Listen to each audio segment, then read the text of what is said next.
بسم اللہ الرحمن الرحیم الحمد للہ رب العالمین والصلاة والسلام علی سید الانبیاء والمرسلین سیدنا و نبینا و مولانا محمد وعلی آلہ و اصحابہ اجمعین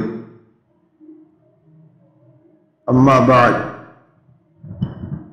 عن ابن عمر رضی اللہ تعالی عنہما قال قال رسول اللہ صلی اللہ علیہ وسلم من فتح له منكم باب الدعاء فتحت له ابواب الرحمة وما سئل الله شيئا يعني احب اليه من ان يسأل العافية رواه الترمذي وعن ابي هريرة رضي الله تعالى عنه قال قال رسول الله صلى الله عليه وسلم من سره ان يستجيب الله له عند الشدائد فليكثر الدعاء في الرخاء رواه الترمذي وقال هذا حدیث غریب او کما قال رسول اللہ صلی اللہ علیہ وسلم۔ بزرگان محترم، عزیزوں اور بھائیوں، آج کی مجلس میں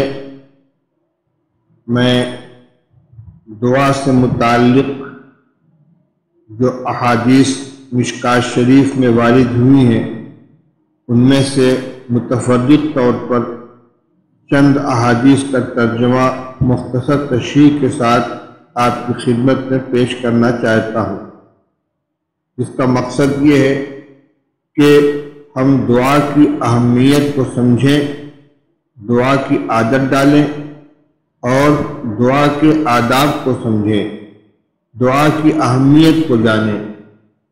چنانچہ اس سلسلے کی روایتوں میں سے چند روایتوں میں انہی امور کی طرف نشاندہی فرمائی گئی ہے۔ رسول اللہ صلی اللہ تعالی علیہ وسلم نے ارشاد فرمایا، من فتح له منکم باب الدعاء فتحت له ابواب الرحمہ۔ عبداللہ ابن عمر رضی اللہ تعالی عنہ کی روایت سے فرماتے ہیں کہ رسول اللہ صلی اللہ علیہ وسلم نے ارشاد فرمایا کہ تم میں جس کے لیے دعا کا دروازہ کھول دیا گیا اس کے لیے رحمت کے دروازے کھول دیے گئے، یعنی جس کو دعا کی عادت پڑ گئی، جس کو اللہ کی طرف سے دعا کی توفیق مل گئی، دعا سے دلچسپی ہو گئی، اس نے دعا کی عادت بنا لی، تو اس کے لیے گویا رحمت کے دروازے کھل گئے۔ یہ ہاتھ اٹھائے گا، اللہ سے مانگے گا اور اللہ تعالیٰ کی رحمت اس کے اوپر نازل ہوگی کہ مسائل حل ہوں۔ دعا میں کس چیز کو مانگا جائے؟ اپنی تمام چھوٹی بڑی ضرورتیں اللہ تعالیٰ سے مانگنی ہے، لیکن آپ فرماتے ہیں کہ ما سئل اللہ شیئا یعنی احب الیہ من ان یسأل العافیہ، جتنی چیزیں اللہ سے مانگی جاتی ہیں ان میں اللہ تعالیٰ کو سب سے زیادہ یہ محبوب ہے کہ بندہ اللہ سے عافیت مانگے۔ عافیت مصیبتوں سے حفاظت ہے، اور اس میں تمام ظاہری، باطنی، دنیاوی، اخروی جتنی آفتیں آ سکتی ہیں ان تمام آفتوں سے حفاظت کی دعا مانگی گئی ہے۔ چنانچہ یہ شب قدر کے سلسلے کی راتیں چل رہی ہیں، رسول اللہ صلی اللہ تعالی علیہ وسلم نے اس موقع پر جو دعا سکھلائی ہے، حضرت عائشہ رضی اللہ تعالی عنہ نے پوچھا کہ یا رسول اللہ، اگر مجھے معلوم ہو جائے کہ شب قدر کون سی ہے تو میں کیا دعا کروں؟ تو آپ نے فرمایا یہ دعا کرو، اللہم انک عفو تحب العفو فاعف عنی، اے اللہ تو معاف کرنے والا ہے، معاف کرنے کو پسند کرتا ہے، مجھے بھی معاف فرما دے۔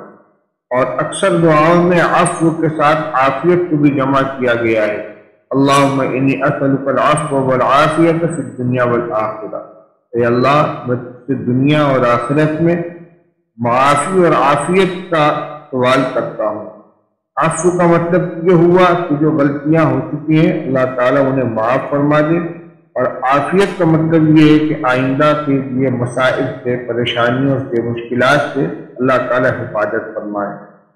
چاہے ان مشکلات اور پریشانیوں کا تعلق انسان کے جسم سے ہو، بیماری سے ہو، چاہے تنگ دستی سے ہو، یا آنے والی کسی آفت سے ہو، دنیا سے ہو، آخرت سے ہو، تمام چیزوں سے عافیت کی درخواست اللہ سے کی جائے، اللہ تعالیٰ کو یہ دعا بہت زیادہ پسند ہے۔ دوسری روایت جو میں نے خطبے کے ساتھ پڑھی ابو ہریرہ رضی اللہ تعالیٰ عنہ کی، قال قال رسول اللہ صلی اللہ علیہ وسلم من سرہ ان یستجیب اللہ لہ عند الشدائد فلیکثر الدعاء فی الرخاء، رواہ الترمذی۔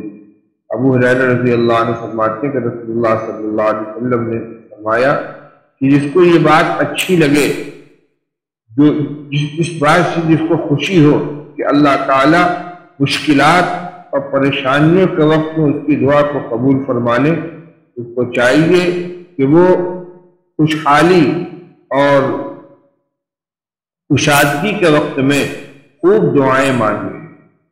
پریشانی کے وقت ہر آدمی ہاتھ اٹھاتا ہے، اپنی ضرورت میں اللہ سے مانگتا ہے۔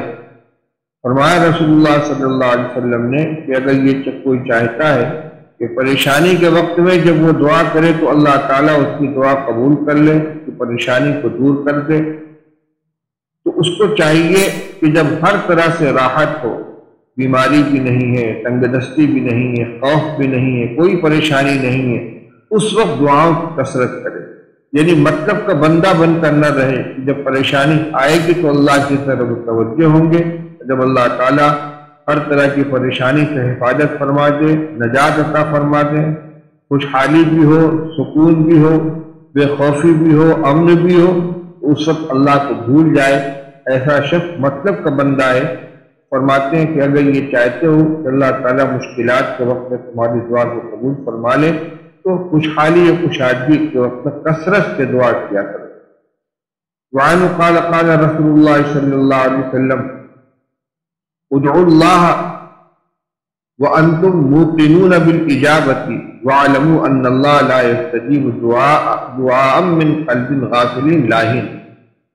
رسول اللہ صلی اللہ علیہ وسلم نے فرمایا کہ اللہ سے دعا کرو اس بات کے یقین کے ساتھ کہ اللہ دعا کو قبول فرما لے گا، اور یہ یقین رکھو، یہ جان لو کہ اللہ تعالیٰ غافل اور لہو میں مبتلا دل سے دعا کو قبول نہیں فرماتے۔ یعنی زبان سے جس طرح اللہ کی طرف متوجہ ہو، ہاتھ پھیلائے ہو، رخ قبلہ کی طرف کیے بیٹھے ہو، اسی طریقے سے دل بھی اللہ کی طرف متوجہ ہو۔ ایسا نہ ہو کہ دل میں غفلت ہے، کسی اور چیز کا دھیان ہے، ادھر ادھر کی باتیں سوچ رہا، زبان سے صرف کلمات کو دہرا رہا ہے، یہ غفلت کی دعا ہے، اللہ تعالیٰ ایسی دعا کو قبول نہیں فرماتے۔ اب یہ جو دعاؤں کے آداب ہیں ان اس سلسلے کی چند باتیں آپ کے سامنے عرض کی جا رہی ہیں۔ رسول اللہ صلی اللہ تعالی علیہ وسلم ارشاد فرماتے ہیں کہ اذا دعا احدکم فلا یقل اللہم اغفر لی ان شئت ارحمنی ان شئت ارزقنی ان شئت ولیعظم مسئلتہ انہ یفعل ما یشاء ولا مکرہ لہ، رواہ البخاری۔ یہ روایت حضرت ابو ہریرہ رضی اللہ تعالی عنہ کی ہے۔ رسول اللہ صلی اللہ علیہ وسلم نے ارشاد فرمایا کہ جب تم میں سے کوئی دعا کرے تو یوں نہ کہے کہ اللہ اگر تو چاہے تو میری مغفرت فرما دے، تو چاہے تو مجھ پر رحم فرما، تو چاہے تو مجھے روزی عطا فرما، بلکہ اپنے سوال کو پختگی کے ساتھ مانگے، اصرار کے ساتھ مانگے، اللہ میری مغفرت فرما دے، مجھ پر رحم فرما، مجھے روزی عطا فرما۔ کیوں؟ فرمائے انہ یفعل ما یشاء ولا مکرہ لہ، اللہ جو چاہے گا وہ کرے گا، اسے کوئی مجبور کرنے والا نہیں۔ ہم جب یہ کہیں گے تو چاہے تو ایسا کر دے تو اس کے اندر سوال میں پختگی نہیں۔ وعنہ قال قال رسول اللہ صلی اللہ علیہ وسلم اذا دعا احدکم فلا یقل اللہم اغفر لی ان شئت ولکن لیعظم ولیعظم الرغبۃ فإن اللہ لا یتعاظمہ شیء اعطاہ، رواہ مسلم۔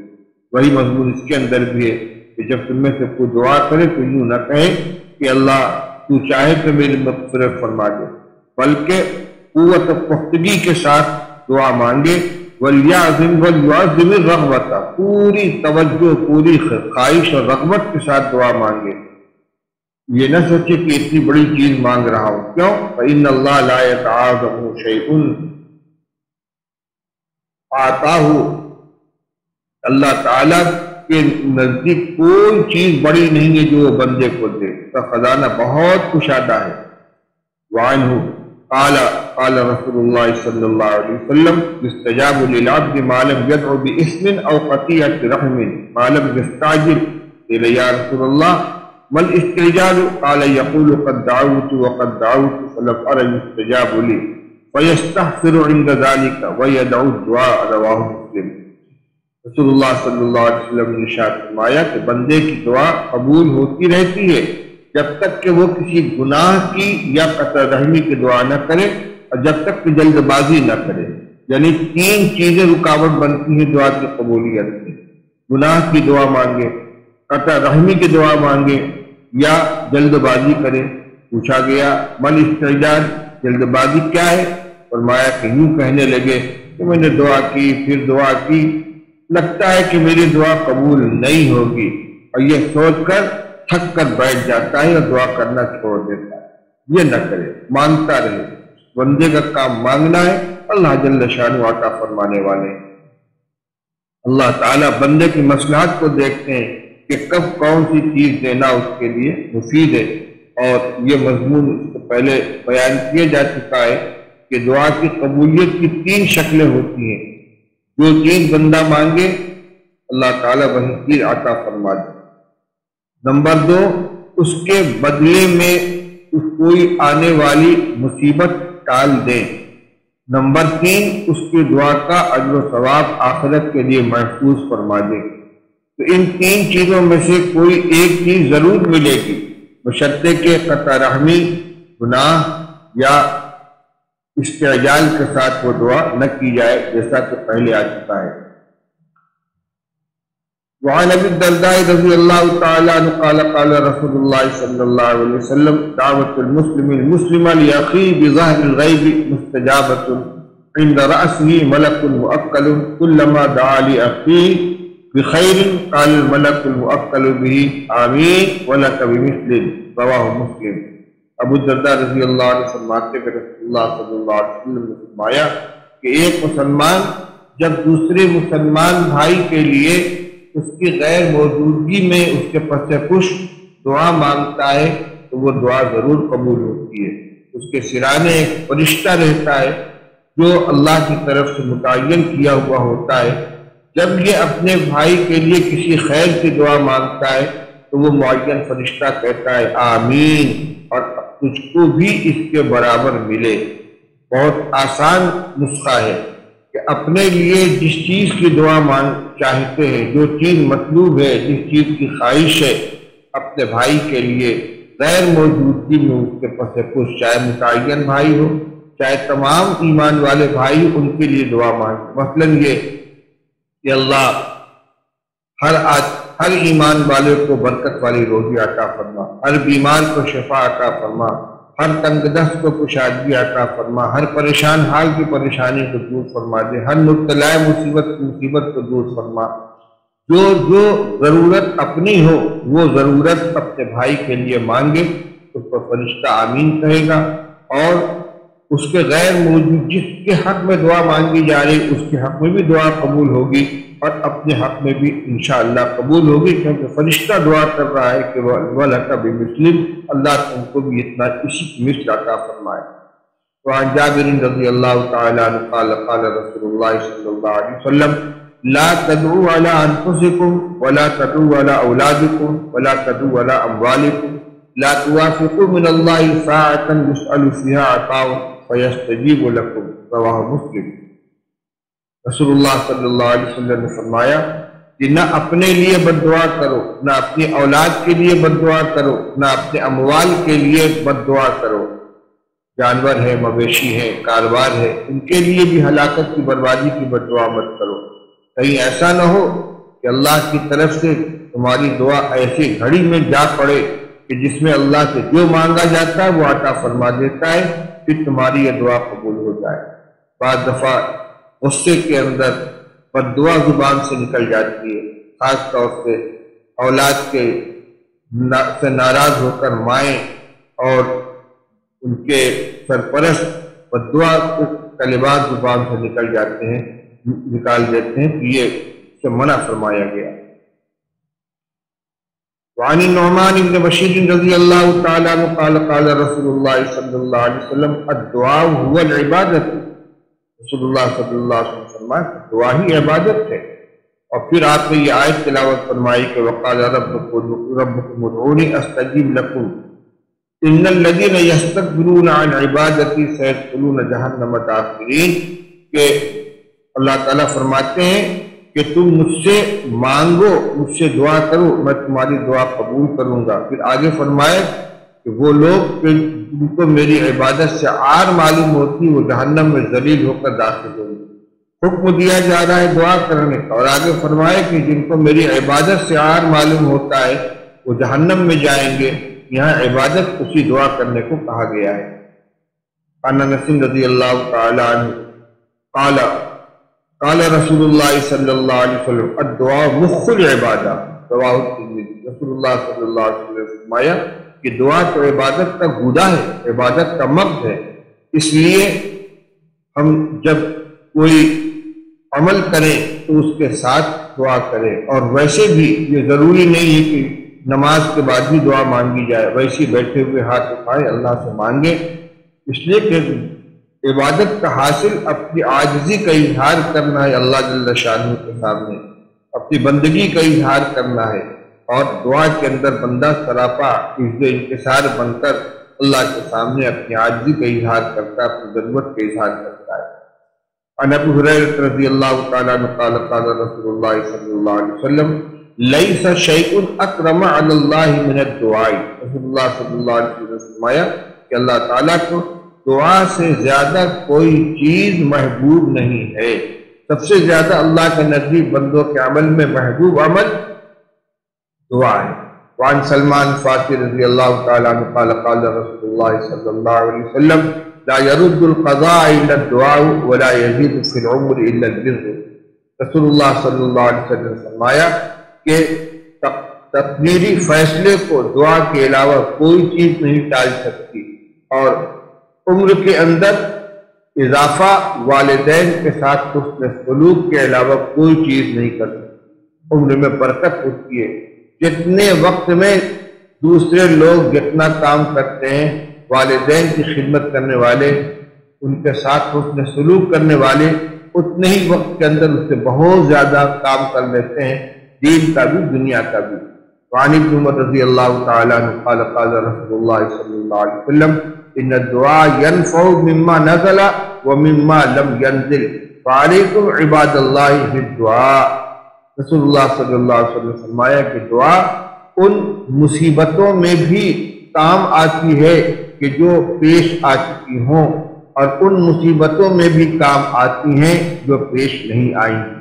جو آئی ہیں ان میں نفع یہ ہے کہ اللہ تعالیٰ اس مصیبت کو دعا کی برکت سے دور فرما دیتے ہیں، یا صبر اور اجر کی سے نوازتے ہیں، اور جو مصیبتیں نہیں آئی ہیں ان کے بارے میں دعا اس طرح نفع پہنچاتی ہے کہ اللہ تعالیٰ اس پریشانی کو اس سے دفع فرما دیتے ہیں یا روک دیتے ہیں۔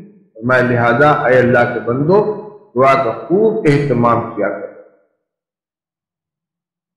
عن جابر رضی اللہ تعالی عنہ قال قال رسول اللہ صلی اللہ علیہ وسلم ما من احد يدعو بدعاء الا اتاه الله ما سأل او كف عنه من السوء مثله ما لم يدعو باثم او قطيعة رحم، رواه الترمذی، رسول اللہ صلی اللہ علیہ وسلم نے فرمایا کہ تم میں سے جو بھی دعا مانگتا ہے اللہ تعالیٰ اس کو وہی چیز عطا فرما دیتے ہیں جس کا وہ سوال کرتا ہے، یا اتنی ہی پریشانی اس سے روک لیتے ہیں، بشرطے کہ وہ کی گناہ یا قطع رحمی کی دعا نہ مانگے۔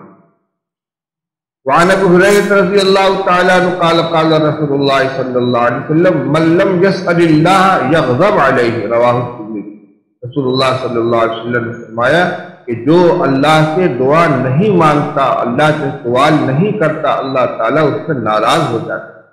عجیب بات ہے، دنیا میں اگر کسی سے کوئی چیز مانگی جائے تو وہ ناراض ہوتا ہے، اگر بار بار سوال کیا جائے تو اور زیادہ ناراض ہوتا ہے، اور اللہ جل شانہ کا معاملہ یہ ہے کہ بندہ اگر نہ مانگے، ہاتھ نہ پھیلائے، دعا نہ کرے تو اللہ تعالیٰ ناراض ہوتا ہے۔ اس ایک طرح سے یہ عملاً استغنا کا اظہار ہے۔ بندہ محتاج ہو کر اللہ کے سامنے ہاتھ نہ پھیلائے، سوال نہ کرے، یہ بندگی کے خلاف ہے۔ اس لیے فرمایا کہ جو بندہ دعا نہیں کرتا اللہ تعالیٰ اس سے ناراض ہو جاتا ہے۔ دعا میں کیا چیزیں مانگنی چاہیے؟ ابھی تذکرہ آیا کہ اللہ تعالیٰ سے عافیت مانگی جائے، مصیبتوں سے حفاظت مانگی جائے۔ اس کے علاوہ حدیث میں آتا ہے عن عائشہ رضی اللہ تعالی عنہ قالت کان رسول اللہ صلی اللہ علیہ وسلم یستحب الجوامع من الدعاء ویدع ما سوا ذلك۔ رسول اللہ صلی اللہ علیہ وسلم جامع دعا کو پسند فرماتے تھے اور اس کے علاوہ کو ترک فرما دیتے تھے۔ جامع دعا کیا ہے؟ بخاری شریف کی روایت ہے کہ رسول اللہ صلی اللہ علیہ وسلم زیادہ تر یہ دعا فرماتے تھے ربنا آتنا فی الدنیا حسنۃ وفی الآخرۃ حسنۃ وقنا عذاب النار۔ اے اللہ ہمیں دنیا کی بھی بھلائی عطا فرما اور آخرت کی بھی بھلائی عطا فرما اور جہنم کے عذاب سے ہمیں بچا لے۔ بہت عام دعا ہے، بڑی مختصر دعا ہے لیکن انتہائی جامع ہے۔ دنیا کی بھی ہر خیر کی دعا مانگی گئی ہے اور آخرت کی بھی ہر خیر کی دعا مانگی گئی اس میں، اور جہنم کے عذاب سے پناہ مانگی گئی۔ وعن عبداللہ ابن عمرو رضی اللہ تعالی عنہ قال رسول اللہ قال رسول اللہ صلی اللہ علیہ وسلم ان اسرع الدعاء اجابۃ دعوۃ غائب بغائب۔ رسول اللہ صلی اللہ علیہ وسلم نے فرمایا کہ سب سے تیز قبول ہونے والی وہ دعا ہوتی ہے جو ایک غائب دوسرے غائب کے حق میں کرتا ہے، غیر موجود کی۔ لوگ ایک دوسرے سے دعاؤں کی درخواست کرتے ہیں، کبھی خط کے ذریعے، کبھی فون کے ذریعے، کبھی ملاقات کے ذریعے۔ جب دعا مانگنے کے لیے بیٹھے تو ایک دعا اس میں یہ بھی کر لیں کہ اللہ مجھ سے جن جن لوگوں نے اپنی ضرورتوں کے لیے دعا کی درخواست کی ہے، دعا کی گزارش کی ہے، کہ اللہ تو ان سب کی ضرورتیں پوری فرما۔ حضرت شیخ الحدیث رحمۃ اللہ علیہ فرمایا کرتے تھے کہ میں اپنی دعا میں خاص طور سے ان لوگوں کے لیے دعا کرتا ہوں کہ جن کا میرے اوپر کسی طرح کا احسان ہے۔ یہ دعا میں عموم ہونا چاہیے۔ دعا کریں پہلے اپنی ذات کے لیے، اللہ میری مغفرت فرما دے، مجھ پر رحم فرما، میری والدین کی مغفرت فرما دے، میرے تمام اعزاء و اقربا کی مغفرت فرما دے، جو زندہ ان کی مغفرت فرما دے، جو دنیا سے جا چکے ان کی مغفرت فرما دے، تمام ایمان والے مردوں اور عورتوں کی مغفرت فرما دے، اور اس کے بعد اور دائرے کو وسیع کرے اور اس میں کہے کہ اللہ جن جن لوگوں کے میرے اوپر کسی طرح کے احسانات ہیں، جانی مالی جاہی، انہوں نے اپنے مال کے ذریعے مدد کی ہو، عمل کے ذریعے مدد کی ہو، اپنے حیثیت کے ذریعے میری مدد کی ہو، اے اللہ ان سب کی مغفرت فرما، ان کے احسانات کو ان کا بہترین بدلہ عطا فرما۔ یا جن لوگوں کو میری ذات سے کوئی تکلیف پہنچ گئی ہو، میری طرف سے ان کے ساتھ کوئی زیادتی ہو گئی ہو، کہ اللہ تو اس کا بدلہ اپنے خزانے غیب سے عطا فرما دے، ان کے لیے میرے اس زیادتی کو، میری اس رسانی کو زکوٰۃ، صدقہ اور عبادت بنا دے، ان کا نام اعمال بھی اس طرح شامل فرما دے۔ انشاءاللہ یہ کفارہ بنے گا اس کے لیے۔ دعا کے اندر اس طریقے سے عموم ہونا چاہیے اور زیادہ سے زیادہ لوگوں کو اپنی دعا کے اندر شامل کرنا چاہیے۔ اللہ تعالیٰ ہم سب کو عمل کرنے کی توفیق عطا فرمائے۔ آخر دعوانا الحمدللہ۔